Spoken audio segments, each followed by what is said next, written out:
Road trip.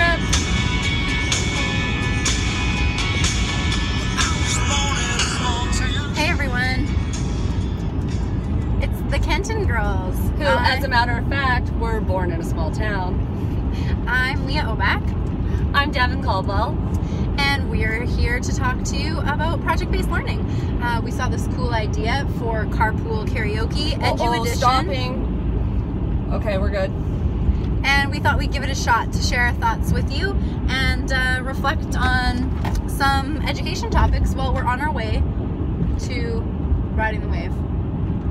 And Starbucks is great to break up the monotony, but we thought it would be actually pretty fun to reflect on some of our favorite educational topics on our way to riding the wave. So project-based learning is something that's become really important in both Devon and I's classrooms, and we've kind of been doing it for a long time, even before we realized it was called project-based learning. And then when we finally realized what we were doing, we kind of were able to refine that project-based learning cycle in our classrooms and really guide some quality projects. I think what's really funny is, as you said, we were doing it before we even knew we were doing it, and we'd even taken the time to like break down all the steps and kind of look at that project-based learning cycle, and until we finally realized, oh, this is what it's actually called. So there's a few reasons why we really love project-based learning, so we're just going to give you our top 5 today. Okay. 5 reasons why we think project-based learning is really powerful and really important for teachers to embrace in their classrooms. I can start. I know my absolute favorite reason. It's got to be engagement, and I don't just mean student engagement, I mean teacher and learner engagement.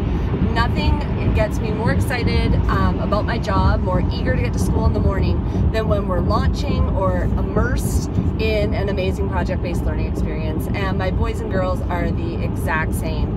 That's when they are most focused, most excited about their learning, making important decisions all the time, solving problems, thinking creatively.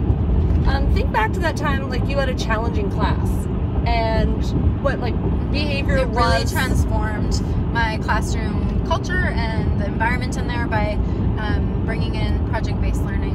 It gave everyone a purpose and let more kids be engaged with their learning. Number 2 for me would be interdisciplinary learning. I remember when I was in university planning all these unit plans and lesson plans where you were supposed to put together all these subjects and make them kind of fit. So an integrated thematic unit. So I'm trying to like read a book that has something to do with science and then do some counting and math in there, and it, you know, we got it all jammed together, but it wasn't very natural. I think it was really artificial. Whereas with project-based learning,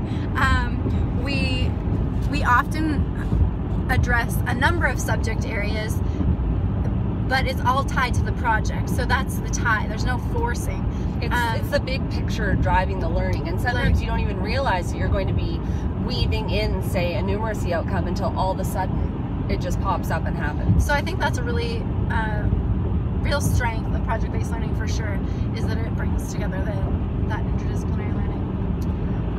I think number 3 for me would have to be what is really like the lifeblood of our classroom practice, and that's the collaboration. Yeah, a lot of the projects that we do, we actually collaborate between our 2 classrooms. So there's 2 teachers, 2 groups of students in 2 different school divisions, often working together through technology like social media, video calling.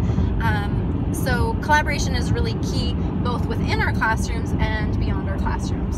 And it's not just the fact that you and I collaborate with each other, or maybe like sometimes we pull in other partner classes. It's the fact that we involve all kinds of different stakeholders.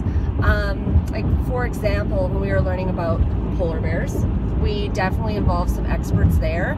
Your class went on a Skype, like virtual field trip, which was pretty amazing. Very often, like if we're learning about like an animal related topic, we'll bring in our local veterinarian. Another time we partnered with Brandon Humane Society. So I get really excited over all the partnerships. I think the authenticity is big for our younger children, but also as our students get older and need to see more of a purpose to their learning, would be, you know, the learning that we're doing is for a reason. So maybe we need to learn how to read recipes so that we can make muffins to buy school supplies for our partner classroom in Africa. That's a real example from my classroom of why students were motivated to learn. So I like that project-based learning lends itself to that kind of authentic and real world learning for a purpose. And I think that really segues though probably into the ultimate reason for both of us, and I think it's the making a difference. Yeah, that's a big thing for me. I think kids should be doing work that has an impact in their community. That can be school community, classroom community, wider town or city or global community, because I think they need to learn that their actions have an impact and the things that they do matter and can make a difference. Like, I'll never forget the time that my boys and girls did this big project where we were raising money for the Oregon spotted frog and for sick kids, because I had a little boy whose little brother was in the Children's Hospital. And when we Skyped the Children's Hospital Foundation to make our donation at the conclusion of the project, and the woman on the end of the phone said to the kids, well, why did you want to help sick kids? And totally unprompted, one of my little boys put up his hand and he said, we want to help sick kids so they can grow up. And I remember going home that day and thinking, wow, we really made a difference today. Yeah, and I think kids need to be empowered in that way so that they realize how important it is to be a good citizen and part of a community, and so that they learn their actions have consequences, and those can be both good and bad consequences. That the things that we choose to do with our lives really do matter. And no matter how little you are or how big you are, you can have that impact. And I think if you can have an impact when you're 4, you can certainly have an even bigger impact when you're 40. Thanks.